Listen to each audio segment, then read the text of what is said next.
Haleluya, shalom, selamat pagi saudara. Kita akan bersama-sama menyambut firman Tuhan di pagi hari ini. Kemanakah aku dapat pergi dari Tuhan Allah yang Maha Tahu?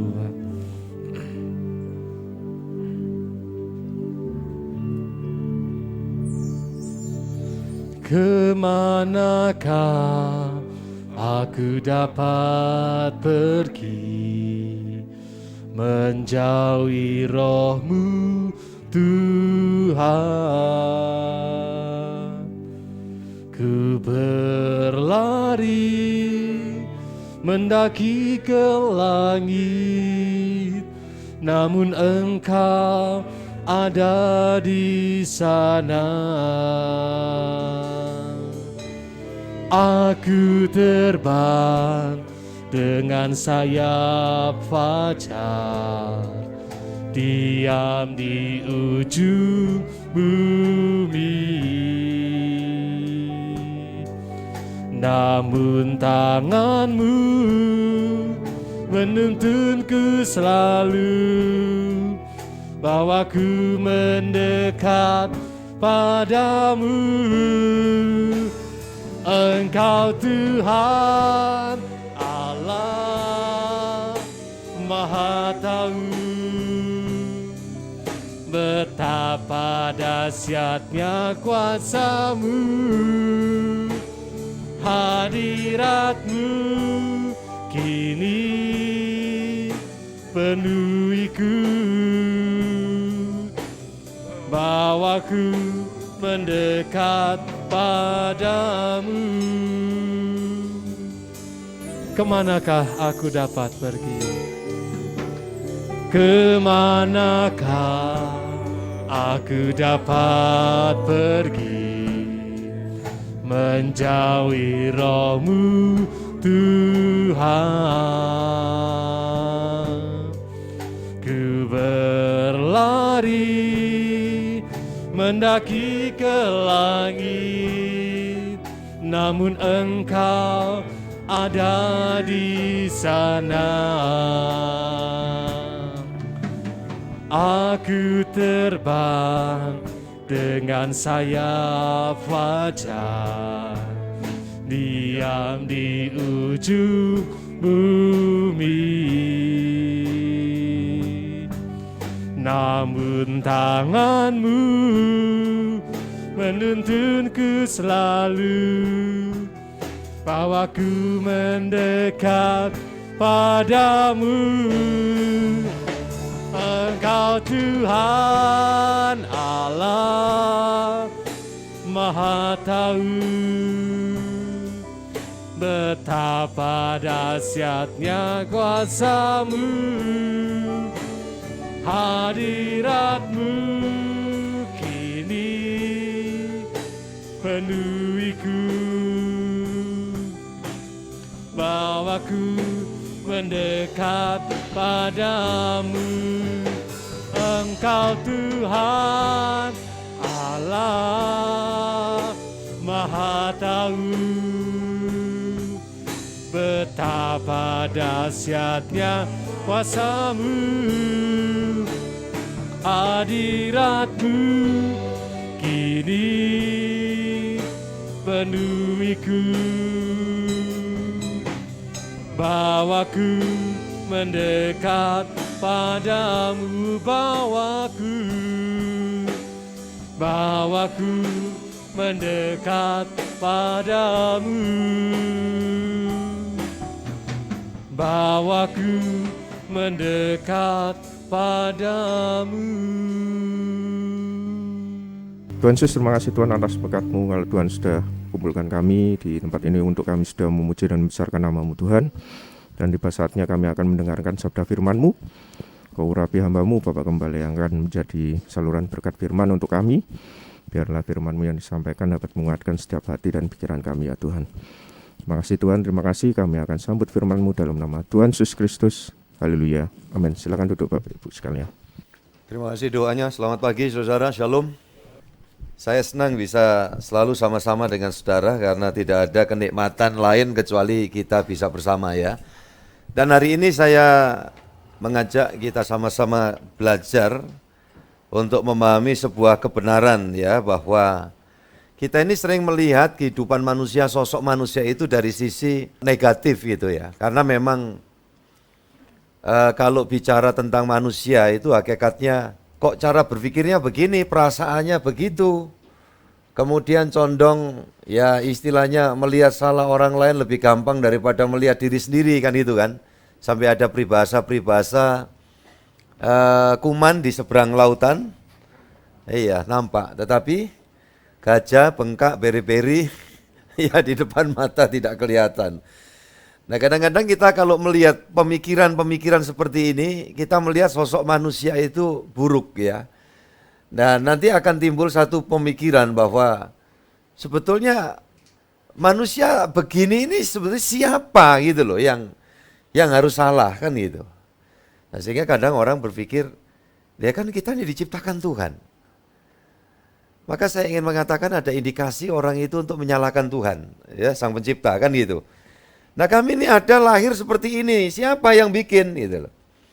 Nah pagi hari ini saya ajak kita sama-sama di dalam merenungkan firman untuk kerjasama ya. Kita pakai juga akhlak pikiran kita, ya logika kita, untuk kita bisa mengetahui dari sisi juga latar belakang. Kenapa sih manusia ini kok begini gitu ya. Bahkan jujur loh ya, ini kita lihat diri kita sendiri. Kadang-kadang, kenapa aku mesti begini? Sampai ada juga ungkapan bahwa kalau bisa dikatakan di dalam dunia ini orang yang paling ya saya benci itu adalah diri sendiri. Itu ada ungkapan yang seperti itu salah. Kalau Tuhan enggak ngomongnya, kasihlah sesamamu seperti kamu apa? Akan bisa kita mengasihi diri menjadi standar untuk mengasihi orang lain kalau kita memahami sebetulnya bagaimana sih kita ini. Dan kita dicipta oleh Tuhan yang sebetulnya tidak pernah merancang kita itu kemudian menjadi pribadi-pribadi yang kadang kurang menyenangkan ya buat orang lain, dan kita juga merasa orang lain kenapa tidak menyenangkan saya. Nah ternyata saudara yang dikasihi Tuhan, ini ada sebuah misteri gitu, yang kalau kita anak Tuhan ya Kristen, kemudian kita belajar kebenaran firman, ada satu sisi yang orang kadang berpikirnya, ini kan perlu penebusan Pak, iya. Kalau enggak semua maut, oh iya gitu. Nah rupanya saudara dalam sejarah gereja kalau saya amati itu ada dua kubu, antara Kristen Barat dan Kristen Timur ya. Saya tidak sedang bicara tentang sejarah ini secara umum. Yang jelas yang Barat ini kemudian ada di dalam ya teritori dari Katolik Roma, yang kemudian dalam sejarahnya abad ke-15 juga kemudian ada usaha dari meluruskan itu dari kelompoknya Martin Luther. Sedangkan sebelum ada ini ya gereja itu satu. Gereja itu satu, gereja Yesus. Murid-murid Yesus punya murid mendirikan gereja, membangun gereja Tuhan, jemaat Tuhan. Muridnya murid Yesus membangun jemaat Tuhan, ya cucunya murid Yesus membangun dan seterusnya. Dan itu sampai hari ini. Jadi dulu tidak ada sebutan Katolik atau mungkin gereja Timur, gereja Barat. Tetapi ini terjadi dalam sejarah karena kemudian ada suatu pergolakan politik. Sehingga yang timur itu ada di Konstantinopel, Turki sekarang. Ya saudara-saudara yang dikasihi Tuhan, yang ada kecenderungannya disebut gereja ortodoks ya. Dan di situ pola pemikirannya rada beda dengan pola pemikiran gereja Barat. Gereja Barat yang kemudian nanti juga pecah, boleh dikatakan begitu, ada satu batasan antara Katolik Roma dengan Protestan. Dan Protestan itu baru muncul ya abad ke-15. Nah saudara-saudara yang dikasihi Tuhan, di sini ada satu pandangan yang rada beda. Kalau dalam pemikiran Barat itu pengajaran itu berdasarkan suatu dasar-dasar hukum gitu. Jadi umpamanya ini, orang itu udah berdosa gitu ya, berdosa itu sudah takluk di bawah hukum dosa. Ini bicara hukum ya, law. Dan bagaimana menyelesaikannya? Ya dengan cara hukum ilahi, ya, begitu. Sehingga manusia harus melalui penebusan dan sebagainya. Bagaimana itu Pak Gembala? Ya betul, ini sisi Barat. Tetapi kalau dalam sisi pemikiran gereja Timur itu dia melihat dari sisi historis, bahwa kenapa sih manusia itu kemudian berdosa dan hakikatnya ada kecenderungan untuk melakukan hal-hal yang bertentangan dengan kehendak Allah. Lantas gereja timur tuh melihatnya bahwa Allah itu memang dari awal penciptaan, dia mendambakan relasi, hubungan gitu. Sehingga saudara-saudara yang dikasihi Tuhan, diawali dengan penciptaan manusia yang dikatakan sesuai dengan gambar Allah. Ya, jadi manusia itu sesuai dengan gambarnya Allah, tetapi gambar Allah itu sendiri nanti siapa lah, ini kita akan lihat. Saya di luar catatan ini saya ingat sebuah ayat perjanjian lama Pak Yohanes Widodo di dalam Keluaran pasal 25 tentang harmonisasi hubungan relasi yang dirindukan oleh Allah. Ini saya ajak saudara melihat Keluaran 25 ayat yang ke-8, dan di sini sisi pemikiran bahwa memang kenapa sih kok sampai Sang Firman turun ke dalam dunia. Nah, ternyata dia rindu untuk menjalin hubungan ini. Keluaran 25 ayat yang ke-8. Silakan, Pak. Dan mereka harus membuat tempat kudus bagiku, supaya aku akan diam di tengah-tengah mereka. Ya, puji Tuhan. Saudara-saudara yang dikasihi Tuhan, dikatakan di sini, biarlah mereka membuat tempat kudus ya bagiku di dalam Keluaran 25 itu, dan dikatakan tujuannya apa? Supaya aku akan diam di tengah-tengah mereka. Ini Perjanjian Lama ya, kita melihat saat orang Israel itu dalam perjalanan keluar dari negeri perbudakan masuk ke negeri perjanjian. Di tengah perjalanan itu Tuhan bilang, bangun tempat supaya aku akan diam di tengah-tengah mereka. Nah, di dalam penampakan waktu Tuhan itu tampil menyertai umat Perjanjian Lama, kalau malam hari seperti tiang api dan siang tiang awan. Dan saudara-saudara, orang Israel itu menikmati gitu perjalanan dalam pemeliharaan itu, memberikan pelajaran buat kita gitu ya. Waktu mereka belum bisa kerja, karena di padang pasir kok, gimana mau cocok tanam, mau kerja kantor juga belum dibangun ya Pak Kris ya. Jadi bagaimana hidupnya? Tuhan pelihara, kita semua tahu dalam sejarah itu. Dikasih makan apa? Kecil-kecil, iya, roti yang dibuat dari mana ya, yang kayak ketumbar katanya. Saya belum pernah lihat. Nah, di situ difirmankan, kamu pokok tiap pagi ngambil, diolah, kemudian dimasak. Jangan ngambil dua bagian ya.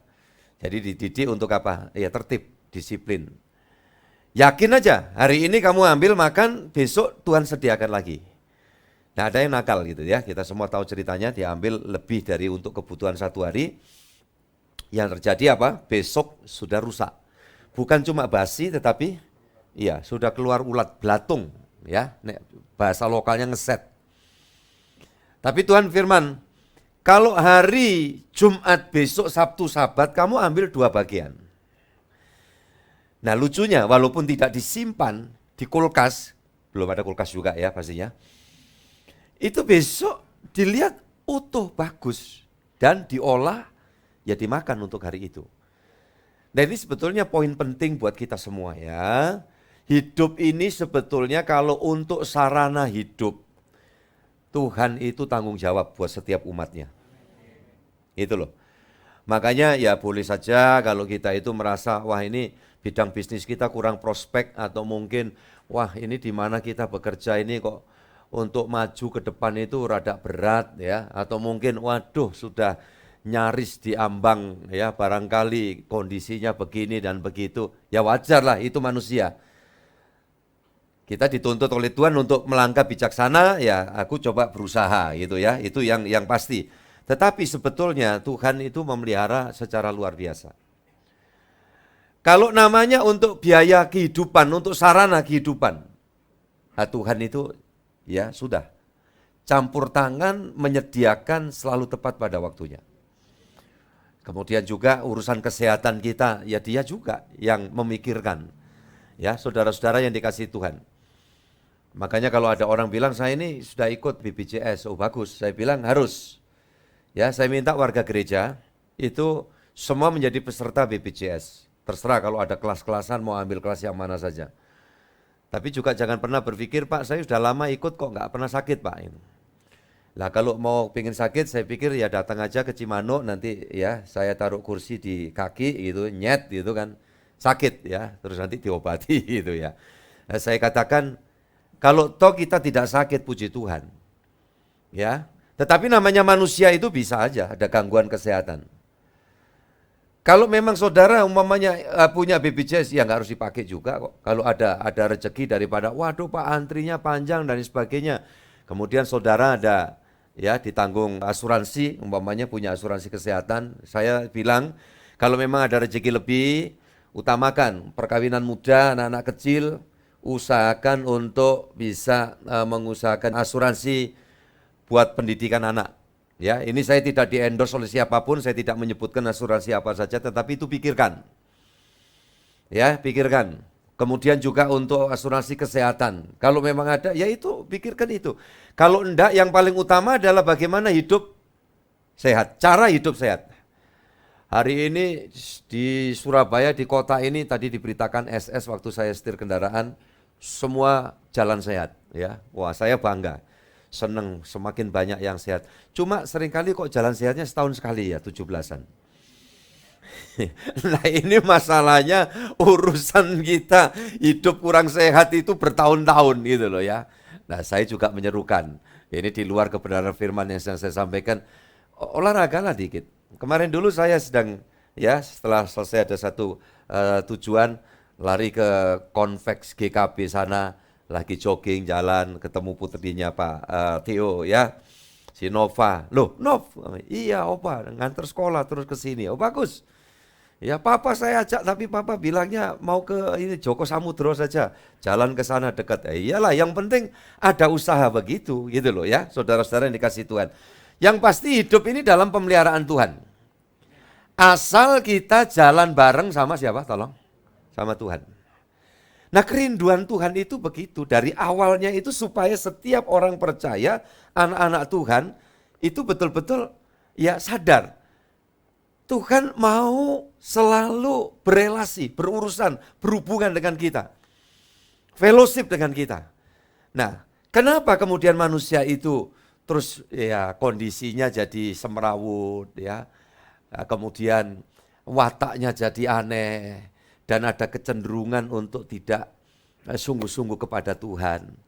Nah ini kerusakan yang tentu kita semua sadari, pahami dari kebenaran firman, di mana Tuhan itu ingin supaya setiap kita betul-betul ya tahu yang menjadi rencana Tuhan, maksud Tuhan itu. Coba kita akan buka di dalam perjanjian baru, Roma pasal 5 ayat yang ke-14-15.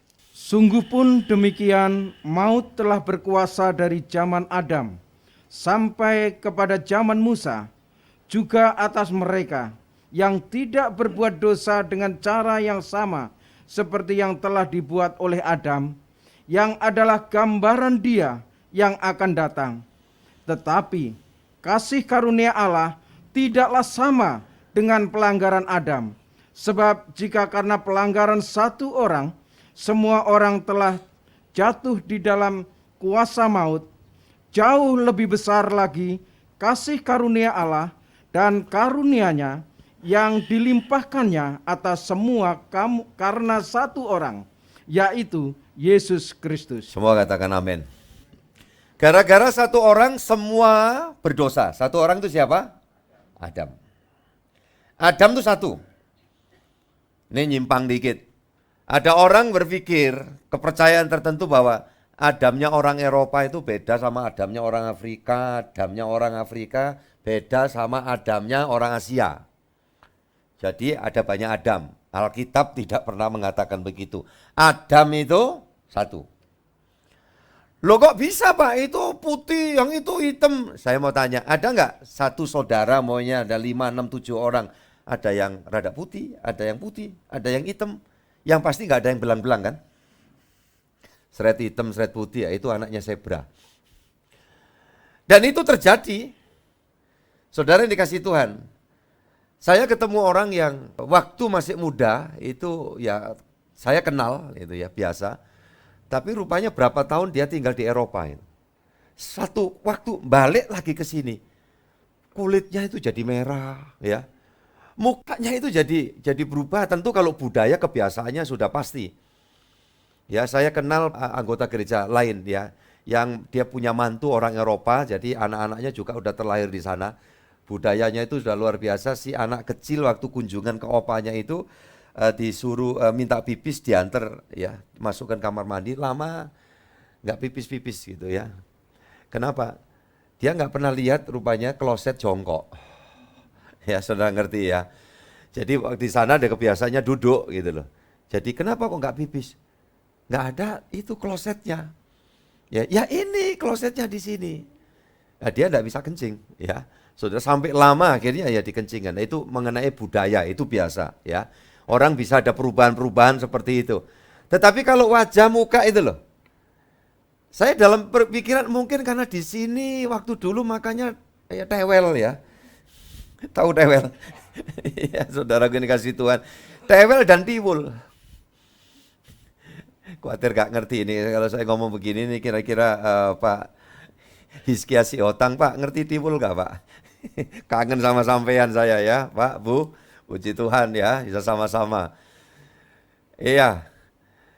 Nah begitu dia di Eropa makanya roti sama pakai keju. Nah jadi saudara-saudara yang dikasih Tuhan, wajahnya ya, tampilannya itu bisa beda. Jadi kalau orang bicara dulu Adamnya sana sama Adamnya sini beda ya, enggak, wong Alkitab bilang Adam itu satu. Adam satu menyebabkan semua orang jatuh di dalam kuasa dosa. Saya pakai istilah jatuh dalam kuasa dosa. Karena prinsip Kristen memberitahu kepada kita semua bahwa bukan gini omongannya, jangan berbuat jahat ya, nanti kamu dosa. Tetapi dalam iman Kristen itu, kenapa manusia cenderung berbuat jahat? Karena manusia jatuh di bawah kuasa dosa.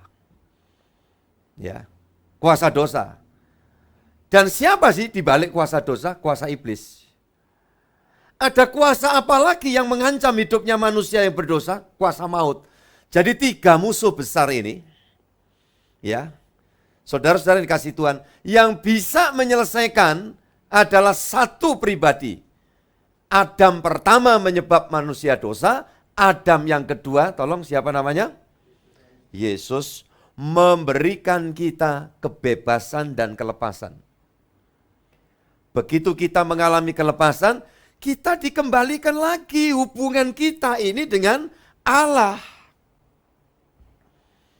Karena di sini tadi dikatakan Allah itu dari semula dia pingin untuk apa? Tinggal bersama-sama. Makanya kata Immanuel itu sudah ada dalam Perjanjian Lama. Di mana Pak? Salah satunya Keluaran. Ayat 25, pasal 25 ayat yang ke-8 tadi. Buatlah tempat supaya aku tinggal di tengah-tengah mereka. Nah sekarang saudara-saudara yang dikasih Tuhan, tempat itu dulu kemah tabernakel atau kemah sembahyang yang kemudian diaplikasikan dalam bentuk tempat ibadah Perjanjian Baru itu gedung gereja. Aku tinggal di tengah-tengah mereka dalam pengertian ya, umatku untuk sama-sama dapat belajar, mengikuti, mengetahui kehendakku, dituntun terus ya melalui tempat ini. Nah, makanya kita bangun. Ini bukan stop ya, puji Tuhan, sampai hari ini sedang proses, betul ya Pak Yohanes Widodo, untuk pengerjaan pilar-pilar baja sudah disiapkan. Jadi nanti begitu itu selesai bagian tengah, ya kita gunakan untuk ibadah, bagian sini akan dibongkar dan akan dilanjutkan. Saudara-saudaraku ini kasih Tuhan, bagaimana sarana prasarananya kita berserah sama Tuhan. Dan dari mimbar ini juga saya sampaikan terima kasih kepada setiap saudara ya, terus dipakai Tuhan untuk ambil bagian ya, membawa persembahan saudara. Nah, selalu kalau persembahan itu catat untuk pembangunan. Kalau seperti yang lalu juga ya, kita ada kegiatan di hari Rabu 17 Agustus ibadah gathering ya, ibadah Padang. Ya, ada beberapa yang memberikan persembahan melalui transfer juga dan disebutkan di sana untuk ibadah Padang. Jadi jelas seperti itu. Dan saya mengucap syukur saudara yang dikasih Tuhan. Ya, terus setiap waktu ada 500, 100 ya 1 juta, minggu kemarin juga masih ada 10 juta lagi, ya, dan seterusnya. Saya yakin Yehova Jireh, karena yang kita butuhkan memang untuk ini cukup besar, ya. Tapi saya tidak ada beban pikiran sedikit pun, karena saya tahu ini punyanya Tuhan. Yang setuju katakan amin. Ya, maka saya juga bilang, oh kita mesti ini, enggak, udah, kita jalan aja, karena Tuhan yang memulai. Ya, hal yang paling mahal itu sebetulnya apa? Bukan bangunnya, tapi izin bangunannya. Nah kalau bisa ada ini yang ditempelkan di dinding ini kalau bukan Tuhan, ya, IMB, itu hal yang langka, saudaraku. Ya, itu Tuhan yang mengerjakan. Tuhan yang campur tangan, makanya saya bilang kepada tim kecil, kita memang tidak membangun yang besar, ya, jumlahnya terbatas. Tetapi semua ambil bagian, semua kita adalah tim besar secara keseluruhan. Tapi intinya ada beberapa orang, saya bilang, kita yakin saja Tuhan yang campur tangan. Toh ini bukan punya manusia. Ya kan, ini punya Tuhan, dipakai sepanjang waktu. Sampai Tuhan datang. Kalau nanti butuh lebar, butuh tempat lain, Tuhan juga tidak susah. Karena bagi Dia sanggup melakukan segala perkara. Ya, puji Tuhan. Tapi sekarang saya sedang bicara, di mana sediakan tempat untuk aku tinggal di tengah-tengah kamu. Nah ini dalam perjanjian baru, di mana Tuhan hadir itu bukan di gedung semata, tetapi di hidupnya orang percaya. Tidak tahukah kamu bahwa tubuhmu adalah apa? Bait Allah, rumah Allah, gereja Tuhan. Makanya selalu saya mengucapkan Immanuel. Ya, ada orang, Pak, kami mau berangkat, ya puji Tuhan, Immanuel, selalu Tuhan Sang Immanuel menyertai kamu. Karena kalau kita disertai Tuhan, kita ditopang oleh Tuhan, tidak ada jalan yang tidak bisa kita lewati. Sesulit apapun, sebuntu apapun, bagi Yesus sanggup melakukan segala perkara. Nah ini Kristen yang betul itu begitu, asal kita jalin hubungan yang baik dengan Tuhan. Ya, jangan kita kemudian ya tidak membuka diri, membuka hati. Ya, dengan sungguh-sungguh kita masih sibuk dengan konsep kita sendiri, dengan idealisme kita yang kadang-kadang ya bertentangan dengan kehendak Tuhan. Nah, itu yang menjadi penyebab tidak tereksplor hal-hal yang sudah ditaruh Tuhan di dalam diri kita. Manusia itu baik sesungguhnya, asalnya diciptakan sempurna. Sempurna itu sama dengan apa? Benar. Benar itu apa? Saudaraku ini kasih Tuhan, benar itu sama dengan kudus. Gitu loh, saudara. Tidak cuma sekedar oh manusia itu baik. Ada pemikiran baik belum tentu benar. Tetapi kalau benar menurut Allah, di dalamnya tentu ada kebaikan.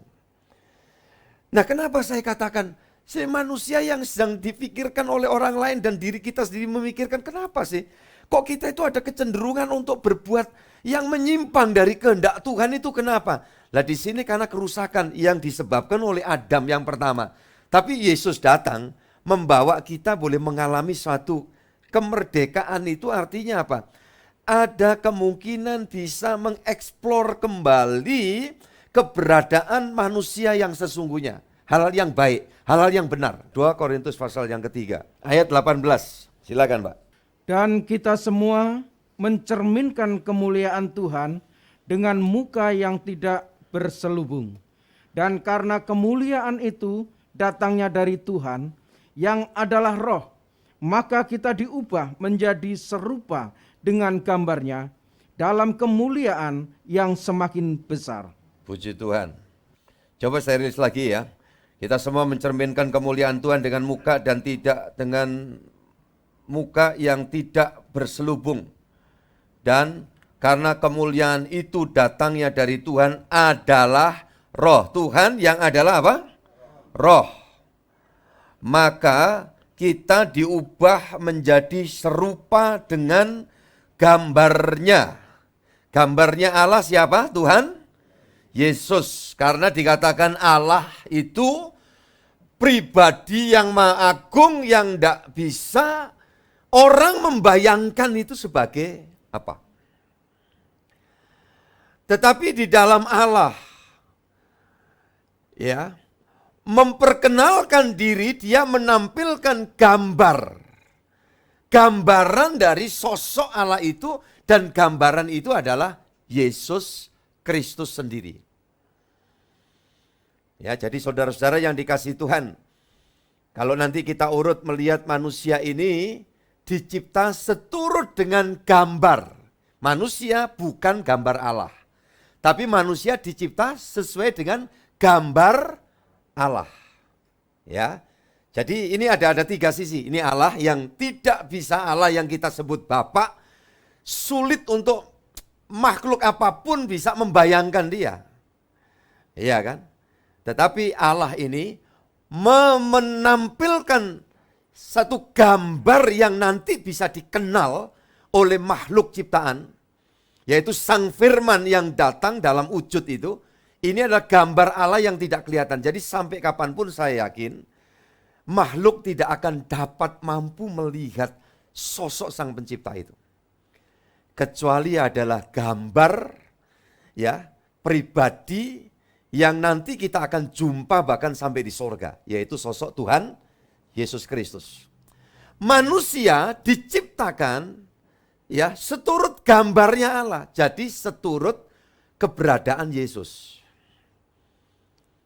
Ini memang rada perlu konsentrasi buat kita semua, nanti kita akan melihat dengan begitu gamblang, saudara-saudara yang dikasihi Tuhan. Kok Pak Gembala mengatakan manusia itu sebetulnya keberadaannya itu bagus? Ya memang. Karena diciptakan itu seturut dengan gambar Allah. Nah sekarang gambar Allah siapa? Yesus. Coba saudara melihat sosok Yesus. Adalah sosok yang pribadi yang sungguh-sungguh sempurna.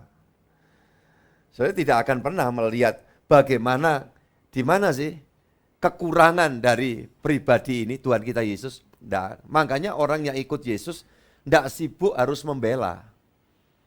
Gurunya itu kekurangannya begini, kekurangannya begitu umpamanya. Saudaraku ini kasih Yesus.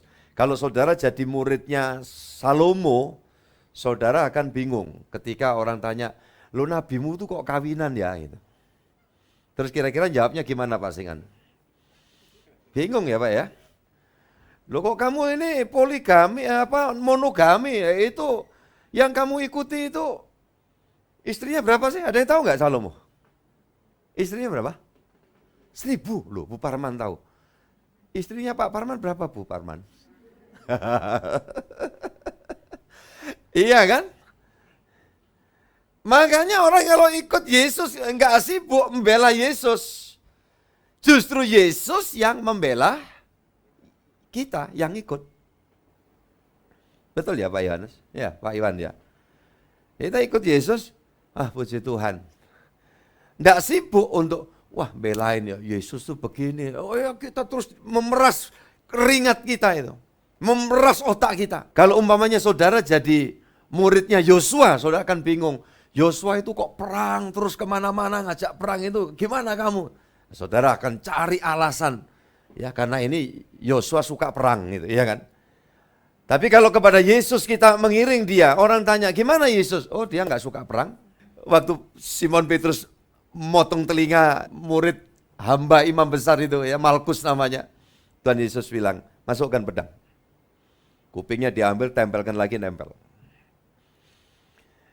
Jadi saudara-saudara yang dikasihi Tuhan, ini murid-murid Yesus yang adalah gambar Allah, yang memberikan penebusan, yang memberikan kita ini bisa kemudian mengalami ya kemerdekaan, karena begitu kita ditebus oleh Tuhan Yesus, Roh Allah, Roh Kudus itu masuk di dalam kehidupan kita. Sehingga dikatakan di sini tadi ya, datangnya dari Tuhan yang adalah Roh, maka kita diubah menjadi serupa dengan gambarnya dalam kemuliaan yang semakin besar. Kita terus dituntun. Kita terus dari dalam itu terima kekuatan ya supranatural untuk apa? Ngikuti sosok Yesus. Kita belum sempurna, kasih kita itu masih belepotan. Iya kan? Tapi kalau kita lihat, aduh Yesus, kasihnya sempurna. Kita sedang dituntun oleh Tuhan untuk memiliki tahapan taraf hidup yang seperti itu. Gimana kita mungkin diajari Tuhan berdiakonia.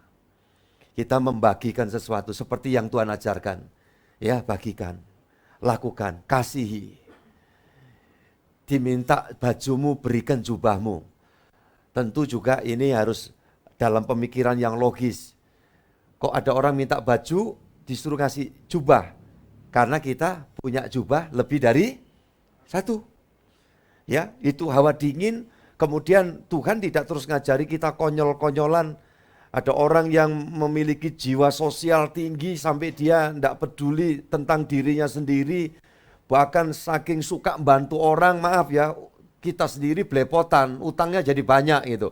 Karena alasan apa? Untuk bantuin orang, umpamanya begitu. Dan itu sikap perilaku yang tentu tidak bijaksana. Yesus tidak berbuat demikian. Kalau toh Yesus berbuat demikian, itu Yesus yang memang pribadi sempurna. Dia rela ditelanjangi. Nah kalau dia ngajar saya, orang minta baju, berikan juga jasmu. Saya tidak keberatan untuk melakukan itu. Ya karena apa? Karena saya punya jas lebih dari satu. Saudaraku yang dikasih Tuhan. Jadi hal-hal seperti ini juga mesti berimbang. Jadi jangan nanti kita itu di dalam berpikir, oh Kristen itu mesti ya konyol cara berpikirnya, juga enggak. Ya saudara-saudara yang dikasih Tuhan, apalagi kalau tidak jelas cara kita menggunakan ekonomi yang dipercayakan Tuhan pada diri kita, kita juga akan mengalami kesulitan. Nah ketika kita mengalami kesulitan, ternyata Tuhan juga akan memberikan tuntunan, petunjuk, arahan, jalan. Kita harus melakukan. Kalau kita melakukan itu di dalam tuntunan kuasa Tuhan, mau ada tindakan, pasti ada jalan keluar. Pasti ada jalan keluar. Saya ulang, pasti ada jalan keluar. Jadi saudara-saudara yang dikasih Tuhan, ini bukan isapan jempol. Ya ini akan dialami setiap anak Tuhan. Makanya saya kan tidak terlalu suka memikirkan ya sesuatu hanya disampaikan bentuk penyampaiannya mujizat. Tuhan menyatakan mujizat. Iya, Tuhan melakukan mujizat. Tetapi ada hal yang kadang Tuhan suruh kita lakukan. Contoh, laut bisa kering, Teberau itu. Ada yang tahu nggak ceritanya? Tolong di sini bisa berteriak. Apa yang harus dilakukan oleh Musa? Halo? Laut itu kering, orang Israel jalan. Apa Tuhan langsung? Jadi kering, kering. Kalau seperti itu bisa nggak Pak Kris? Tuhan bilang, laut kering. Terus langsung kering. Bisa ya? Betul ya Pak Didi ya?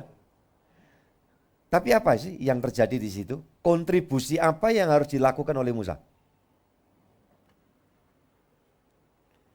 Apa? Angkatlah tongkatmu. Jadi untuk orang melihat hal-hal ajaib dari Tuhan, itu tidak ada yang sulit kok Tuhan melakukan. Cuman perlu kita melakukan sesuatu ya sebagai bukti penundukan diri, belajar taat kepada Tuhan. Waktu perang melawan Amalek itu, Musa harus mengangkat tangan, betul ya, memberkati. Kalau Musa mengangkat tangan, orang Israel perang lawan Amalek, ya, orang Israel menang. Tapi ketika Musa kelelahan tangannya, tiba-tiba orang Israel menjadi lemah. Sampai kemudian Musa memerintahkan kepada asistennya, ya, untuk mengangkat tangan dan akhirnya diganjel batu kiri kanan supaya tangan Musa terangkat seperti ini. Capek, lelah. Kadang-kadang perlu dibeleceti gengsi kita supaya muncul hal-hal yang benar, hal-hal yang sesungguhnya Tuhan sudah taruh di dalam diri manusia itu. Makanya dikatakan di dalam kebenaran firman di sini, Tuhan yang ada roh, maka kita diubah menjadi serupa dengan gambaran dalam kemuliaannya yang semakin besar. Ini kalau Roh Kudus sudah ada di dalam kita, maka yang terjadi dari dalam kita ini akan muncul hal-hal yang benar, hal-hal yang baik yang disebut buah-buah Roh Kudus. Coba Pak silakan baca Galatia pasal yang kelima Pak, ayat yang ke-22-23. Tetapi buah-buah roh ialah kasih, sukacita, damai sejahtera, kesabaran, kemurahan, kebaikan, kesetiaan, kelemah lembutan, penguasaan diri. Tidak ada hukum yang menentang hal-hal itu. Barang siapa menjadi milik Kristus Yesus, ia telah menyalibkan daging dengan segala hawa nafsu dan keinginannya. Jikalau kita hidup oleh roh, baiklah hidup kita juga dipimpin oleh roh. Puji Tuhan. Ya, sampai ayat yang ke-25 itu ya. Hidup oleh roh, kita dipimpin oleh roh. Maka yang muncul di dalam Galatia 5 ayat 22, 23 saja tadi, itu buah-buah roh, yaitu tadi dah. Kasih, apa lagi? Apa? Sukacita, damai sejahtera. Jadi anak Tuhan, sebentar, anak Tuhan itu mutlak. Ada sukacita, ada damai sejahtera. Kalau enggak ada itu, lah itu masalah. Berarti kita sedang ada di dalam apa ya istilahnya dimainkan itu oleh kuasa lain. Damai sejahtera itu suasana surga yang ditaruh di dalam hidup kita. Apalagi Pak? Damai sejahtera terus sabar. Ya. Sabar dalam menunggu jawaban Tuhan, sabar di dalam menjalani proses hidup, iya kan? Sabar ya ketika kita harus barangkali menyangkal diri, memikul salib. Karena ini harus saya jelaskan, kata sabar kaitannya dengan, loh itu katanya sabar kok marah. Ya saudaraku yang dikasih Tuhan, orang marah itu ada alasannya tidak sih biasanya? Ada kan? Orang tua lihat ada cara, pola, cara berpikir, perilaku anak yang salah. Orang tua marah. Untuk apa? Memberikan arahan. Iya, edukasi, ya, pembelajaran. Ini tidak bisa begini. Tujuannya apa? Kadang supaya ada sesuatu yang seolah-olah, ya ini harus saya pakai istilah sedikit melukai supaya ada satu ingatan. Tetapi orang tua yang sempat melukai harus membebat ya dan menyembuhkan. Ya, jadi saudara-saudara yang dikasih Tuhan, ini dalam pengertian secara psikologis juga ya dapat diterapkan ketika orang, kenapa aku sampai harus mengatakan ini? Bahkan zaman dulu pakai cemeti gitu istilahnya, atau lidi gitu, saya itu paling zaman dulu kalau orang tua sih rada kebablasan itu ya. Diikat di sebuah pohon dikasih kerang-kerang segala itu pernah. Ya, saudara-saudara yang dikasih Tuhan. Nah, kalau yang belum pernah, ya apa Pak rasanya? Nanti boleh pesen sama saya, tak carikan kerang-kerang. Ya saudara-saudara yang dikasih Yesus. Tidak tahu itu pola didik yang sedemikian. Saudara-saudaraku yang dikasih Tuhan.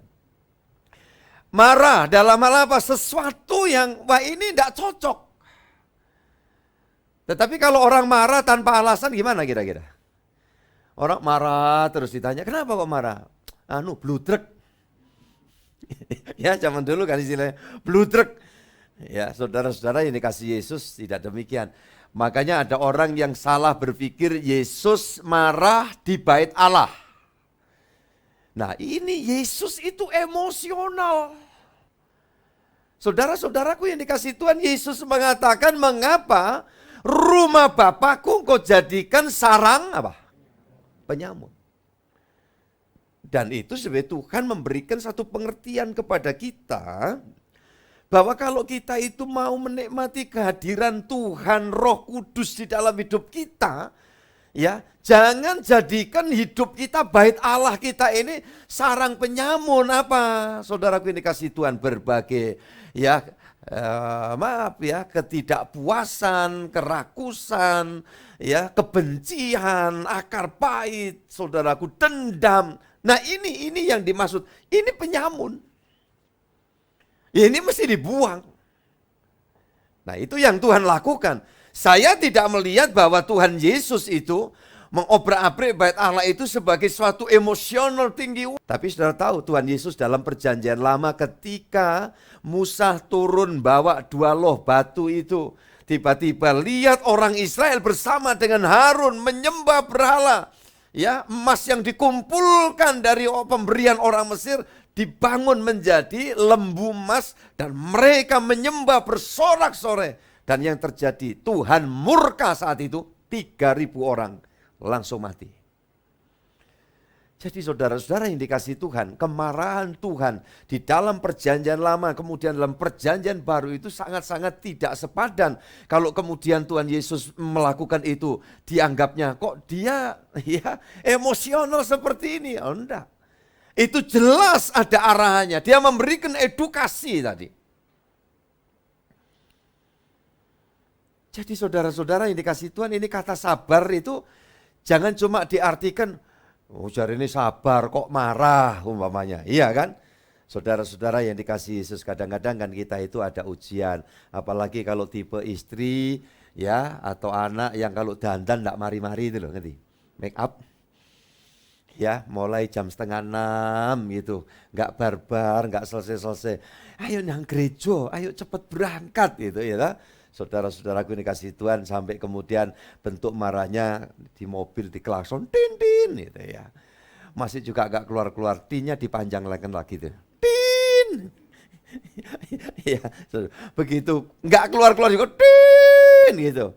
Akhirnya tetangga marah sama kita ya. Jadinya kita juga ikut marah umpamanya seperti itu. Nah, saudara-saudara yang dikasihi Tuhan, kata sabar ini, saudaraku, bagaimana orang tua dengan anak? Bisa marah? Bisa. Mertua sama mantu bisa marah? Bisa. Tapi kalau udah marah, ngomongnya ngalor ngidul, nggak karu-karuan, nah ini udah nggak beres. Ya, maka kita juga mau belajar lagi. Si anak juga harus maklumi si orang tua ini, lihat mungkin juga kalut, capek, ya. Apalagi kalau ada ya barangkali orang tua mesti tanggungannya ngeramut putu kok ceake gitu, ya kan? Saudara-saudara ini dikasih saking capeknya nggak dapat perhatian yang baik, akhirnya dia marah. Nah itu jadi anak itu makanya ya berpikir gitu. Ini saya dalam memberikan bimbingan kemarin dengan anak si siapa Yose ya, bukan Yose ini. Yose satunya ya, putranya Pak Slamet. Ya dengan Lia, ya saya katakan, planningmu nanti kalau kalian punya anak gimana? Itu saya sama berikan gambaran-gambaran begitu. Wah, siapa yang sebelumnya itu juga ya, kami mau sepakat Pak membangun satu misi untuk ya kami harus bisa merawat sendiri. Wah, bagus ya. Saudaraku ini kasih Tuhan, makanya kalau mau beranak juga loh beranak. Ya harus dipikirkan kan begitu, saudara-saudara yang dikasihi Tuhan. Kemarin juga saya kasih clue, apa kalau punya anak sudah kamu siapkan TPA, iya betul ya, TPA itu apa? Iya tapi ada M-nya ya, TPA tempat penitipan anak, M-nya apa? Baik. Ya. Nah, saudara-saudara yang dikasihi Tuhan, saya kalau saya memberikan gambaran kan harus tegas, kan gitu. Wah, saya nggak tega Pak, ini bukan cuma 1-2 orang loh ya, saya mengungkapkan gitu ke saya, ini karena ini klasik dalam kehidupan ini, saya nggak tega kalau saya titipkan di sana. Ya, terus kalau gitu dititipkan, ya harus titipan TPAM tadi Pak, gitu ya. Ya enggak begitu ya. Jadi ini saya minta ini beberapa kan ya baru menikah. Nanti kalau dianugerahi anak, ini juga ada yang kemarin lapor ya, baru melahirkan anak. Yemima Prana, putra Bapak Ibu Roma. Ya, puji Tuhan. Datang enggak ini hari ini? Oh, baris mungkin ya. Jalan sehat. Loh baru melahirkan Pak. Itu ya. Saudara-saudara yang dikasihi Tuhan. Dia sampaikan pengen biston, nah biston itu juga dipikirkan. Wong ini masih baru melahirkan, nanti biston kan ini tinggal sama orang tua. Terus yang jadi repot siapa nantinya ini? Mantunya apa mertuanya? Loh gini nih loh, kalau saya kan ngomong belak-belakan aja kan. Jangan paksakan, wong nggak ada kok tuntutan ini mesti biston. Ini yang lagi kedukaan adalah Ibu Nini Sagala. Ya, yang terkasih ibundanya berpulang. Ya, kemarin dari sini Evangelis Iskia, Roni ya dengan tim melayat ke sana. Saudaraku ini kasih Tuhan, bagi tugas karena saya harus hadir di pemberkatan anaknya Bapak Purwantoro Swanto, Abram itu. Nah, saudaraku ini kasih Tuhan. Apakah ada satu keharusan begini ini untuk apa? Wah, bikin biston. Syukur, enggak juga. Pak, bukan harus ada 3 hari, 7 hari, Pak. Nah, kalau nanti sampai enggak dilakukan biston 3 hari ketiga, hari ketujuh, ya, apa enggak bangkit, Pak, nanti yang mati itu? Nah, ini enggak ada hal yang begini ini. Jadi, semua dipikirkan, tetap juga kita mikir, oh nanti 1 hari karena baru punya anak, minimal mau bagi-bagi tetangga, ya kan? Karena adatnya itu di sini kalau tahu ada yang lahiran, ibu-ibu ya datang, kemudian bawa sesuatu, ya kan? Sebagai tanda, ya itulah yang dilakukan di masyarakat kita. Dan di situ baiknya Indonesia itu begitu. Tidak peduli yang mengunjungi, yang dikunjungi ini beragama Kristen, Katolik kah, Hindu kah, Muslim kah. Kita bermasyarakat kok. Nah, ini mumpung 17 Agustus ya. Jadi saudara-saudara saya diingatkan begitu. Nah terus kemudian kan hari itu mungkin ya kita nyuguh apa. Tetapi 1 hari kita pingin, oh mau ngasih bagi sesuatu, ya lakukan kalau sudah ada. Ya toh ada rezeki. Rezekinya kecil, ya kasih yang kecil, ngapain dipaksain sampai terkait dengan ya pinjol. Tahu saudaraku ini kasih Tuhan, selesai syukuran, diubrek-ubrek pinjol, pinjaman online. Ya tapi kan kalau untuk barang-barang ini, untuk kebutuhan mungkin untuk panggungannya itu kan bisa kita beli dengan bayar mencicil, pakailah SP letter gitu ya. Ampun ya, saudaraku ini kasih Tuhan. Ini hari-hari sekarang ini saudara mesti sadar itu loh. Ya, buah-buah roh itu akan nuntun kita untuk kita apa? Jangan berlaku konyol. Jangan berlaku konyol. Makanya semua serba dipikirkan, mau menikah, ya menikah. Kemudian dipikirkan, saudaraku ini kasih Tuhan. Ya tadi kalau nanti punya anak, saya sudah sampaikan itu. Mau langsung ngikuti terserah kehendak Tuhan atau ada kalian berusaha ada kerinduan, planningnya gimana? Mesti jelas. Ya saudara-saudaraku ini kasih Tuhan, nikah juga gitu kan. Cari apa nanti, enggak terus kemudian tergesa-gesa kayak gitu kan, enggak. Nah di dalam banyak hal juga begitu saudara-saudaraku ini kasih Tuhan. Bahkan yang purna keluarga, kemudian 1 hari akan melangkah untuk berumah tangga kembali. Sah-sah saja ketika pasangan hidup itu sudah berpulang, sudah dipisahkan. Ya sudah menikmati kebahagiaan lebih dulu, tapi juga enggak boleh sembrono. Dan saya mengingatkan kepada semua orang sekarang ini di dalam menjalin relasi, tidak jarang dalam banyak hal itu berkait dengan online. Ya, relasi dagang, bolehlah masih online, ya kan saudaraku. Ya sekarang apa aja, dari usaha apa saja bisa di online kan. Tapi urusan ya hidup di dalam pernikahan yang akan ditempuh jangan. Jangan cuma barangkali kalau zaman dulu apa istilahnya Pak, surat menyurat. Jadi nggak tahu orang. Jadi yang dikirimkan tuh foto-foto itu bukan fotonya dia. Orangnya kayak apa yang dikirim fotonya Andi Lau. Ya, nah kalau sekarang nggak susah lagi, nggak pakai surat itu di Facebook, di medsos lainnya, sudah bisa. Wah ini, nah hati-hati. Nah ini pun juga bukan 1-2 orang saya hadapkan seperti ini, saya juga menghadapi banyak hal, ya, case-case yang seperti ini, ujung-ujungnya, ya. Saudaraku ini kasih Tuhan, jadi saya nunggu kapan diadakan acara komunitas lagi, rasanya masih belum ini ya. Jadi saya sampaikan aja secara umum karena ini kehidupan yang nyata gitu loh. Jadi kita itu harus menghadapi realitas itu dengan jelas, dengan tuntunan hikmat Tuhan karena Roh Kudus itu sudah menjalin hubungan dengan kita, menuntun kita. Nah itu bisa. Ya, jadi kalau kaitannya dengan second marriage ini jelas. Ya, harus masing-masing pasangan itu sudah ya wafat, sudah berpulang. Kemudian berpikir untuk menempuh perjalanan karena memang masih harus melangkah lebih lanjut, itu tidak salah. Saudara-saudara yang dikasihi Tuhan. Tetapi kalau kemudian, wah ini divorce ya, oh cerai juga nggak jelas, tahu-tahu gandeng lagi diajak ke gereja umpamanya. Lah ini sungguh-sungguh sudah saya nggak bisa ngerti. Ya saya harus menyampaikan ini. Saudara-saudaraku yang dikasihi Tuhan. Ya, dan memang Tuhan tidak izinkan kok divorce, perceraian itu enggak. Dan orang kalau karena emosi terus itu cerai aja. Apakah cerai itu memberikan jalan keluar? Apalagi kalau itu ada campur tangan dari orang tua yang berusaha menceraikan anaknya. Saya katakan sangat terkutuk. Maaf, saya harus berkata kasar, keras. Ya, dalam hal ini. Karena jangan sampai terjadi, itu harapan saya. Apapun alasannya. Ya, orang tua kadang nggak berpikirnya anak masih kecil-kecil. Terus kemudian karena konflik, karena ada satu masalah nggak diusahakan jalan keluar sedemikian rupa. Saya sebagai pendeta sudah siap sedia memediasi untuk memberikan arahan. Salah satu pihak sudah oke umpamanya. Justru ini pihak yang mungkin yang seharusnya berpikir lebih panjang. Ya, kemudian mengambil langkah. Kami sudah siapkan barangkali pengacara untuk ini. Lu apa urusannya?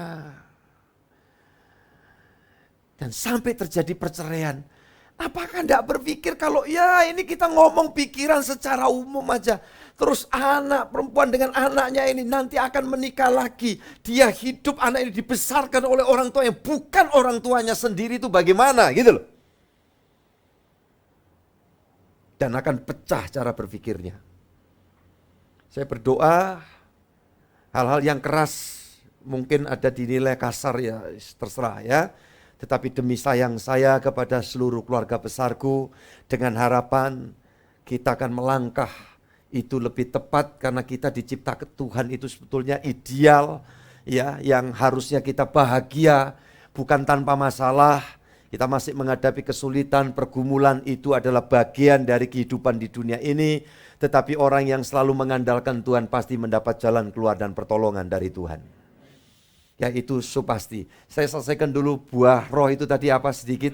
Damai sejahtera, sabar, apalagi? Kemurahan, ya mesti ada kemurahan. Orang yang hidup di dalam kemurahan itu karena dia menyadari hidupnya karena kemurahan Allah. Mau pelit gimana itu enggak bisa sebetulnya, saudaraku. Makanya hal diakonia, kita berbagi itu adalah menjadi bagian dalam kehidupan kita. Ya, makanya kalau kita Kristen memberi itu bukan untuk menerima. Ya, kita kasih persembahan, kita bawa perpuluhan, Tuhan akan mengembalikan berkali-kali lipat. Itu sebetulnya bukan janji yang harus disampaikan dalam gereja, itu janji di tempat perjudian. Yang saat ini aparat negeri kita ini mulai mau berabrik. Ya, semua perjudian, termasuk perjudian online, ini berita yang disampaikan ya, saudaraku yang dikasih Tuhan, di semua wilayah daerah. Nah, di dalam iman Kristen memberi, kita membagi sesuatu kepada sesama atau ke rumah Tuhan. Karena kita sadar waktu kita belum ngerti memberi, Tuhan sudah memberi. Ya, tidak pernah habis-habisnya. Yang percaya katakan amin ini. Maka aku memberi ini apa? Tanda syukur. Aku tidak berharap, tapi aku yakin Tuhan sendiri yang pasti menjamin sampai anak cucuku tidak akan menjadi peminta-minta roti. Mereka semua punya masa depan yang baik. Mereka dipelihara Tuhan. Mereka pasti akan mengalami tuntunan Sang Immanuel. Dan Tuhan minta dari kita orang tua juga apa? Untuk membimbing mereka hidup di dalam iman yang sungguh-sungguh. Bergereja secara benar, saudaraku ini kasih Tuhan. Ingat, orang kalau ke gerejanya harapannya entertain itu juga keliru. Tetapi kita ke gereja ini kita masuk training center. Kita mau dibentuk, kita mau dituntun Tuhan untuk mengarahkan kita bagi melangkah yang lebih berkenan di hadapan Dia. Kalau kita, wah di sana orangnya lebih menyenangkan, di sana orangnya lebih begini, oh pendetanya lebih memuja-muja saya karena saya punya posisi yang baik. Dan itu sebenarnya cara berpikir yang salah. Kalau kita betul-betul bergereja, kita siap sedia. Aku mau Tuhan supaya semua hal yang ideal di dalam aku oleh karena kerja Kristus bisa tereksplor dengan baik. Dan hidupku akan menikmati semua janji Tuhan. Yang ngerti katakan amin. Tuhan memberkati kita semua. Saya kira kita akan berlanjut nanti pada ibadah sesi yang kedua. Soalnya kalau ingin ya ada waktu dan ingin berikan waktu untuk belajar kembali kepada kebenaran firman Allah, silakan ikut sesi 2, saya kira masih dimungkinkan untuk hari ini. Saudaraku yang dikasih Tuhan, dan pastinya nanti kita akan ketemu dalam ibadah online ya jam 7 malam melalui Google Meet. Saya sangat harapkan saudara berbagi link Harapan saya, biarlah berkat-berkat yang Tuhan sediakan bisa dinikmati oleh banyak orang. Kita tidak ada tujuan untuk membesarkan kerajaan. Saya tidak ingin mentabernakelkan semua orang Kristen. Kecuali orang itu memang punya kerinduan untuk tergabung dan mau bersama-sama melayani. Tetapi tidak ada niat culas yang seperti itu untuk barangkali sekedar memindahkan dari jemaat gereja lain masuk. Bukan itu sama sekali. Tuhan campur tangan atas kita semuanya. Satu pujian kan kita naikkan sama-sama. Yang terutama di dalam hidup ini.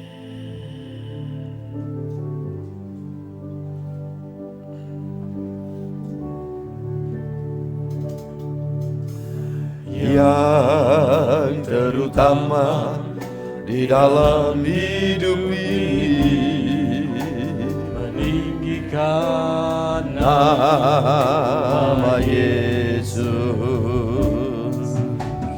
Yang terutama semua keluarga besarku di ibadah online pagi hari ini melalui streaming, Tuhan memberkati semua.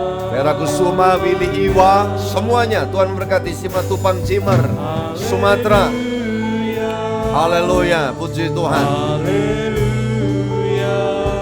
Haleluya, haleluya. Anakku Kesia, Devi Rajem di Kalimantan, Tuhan memberkatimu. Semua keluargaku. Haleluya, haleluya.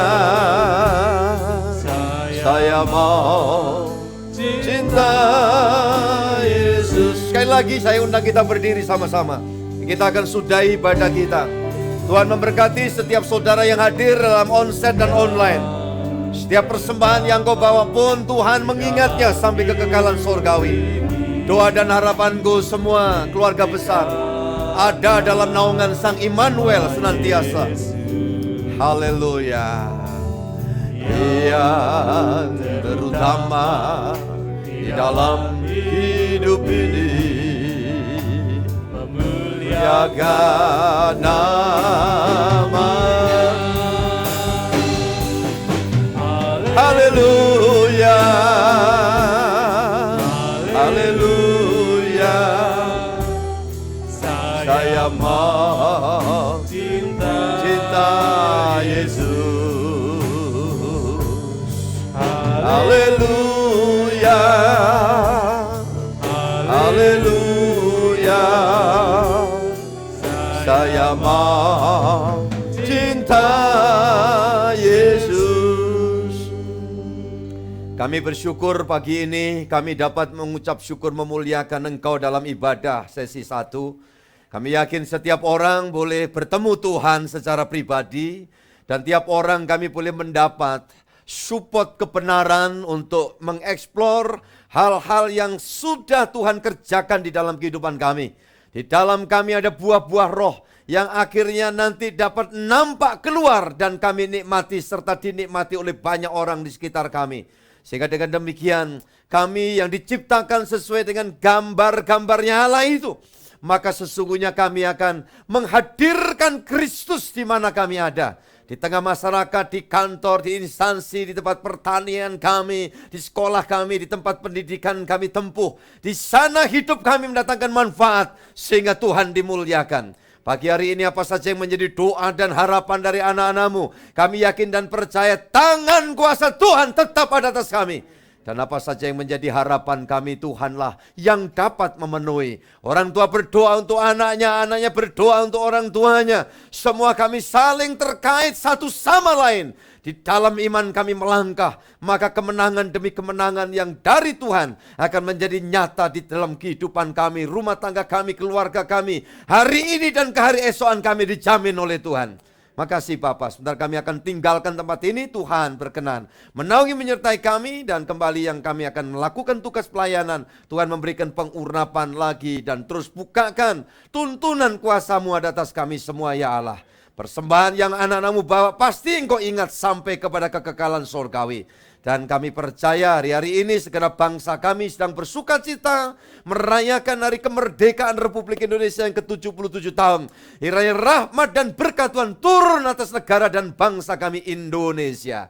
Terima kasih, terpujilah Tuhan sekarang sampai selamanya. Dan segala yang baik dari Tuhan, Tuhan limpahkan atas kami. Dengan seluruh mata pusat-Mu dari hari ini sampai Maranatha. Tuhan datang yang kedua kali menjemput dan mengantar kami pulang ke Firdaus Sorgawi. Atas nama Bapa, Putra, dan Roh Kudus. Dalam Tuhan Yesus Kristus. Bapa, terima kasih. Bapa, terima kasih. Bapa, terima kasih.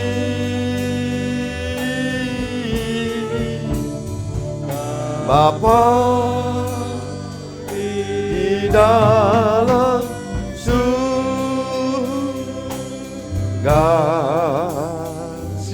syukur, terima kasih.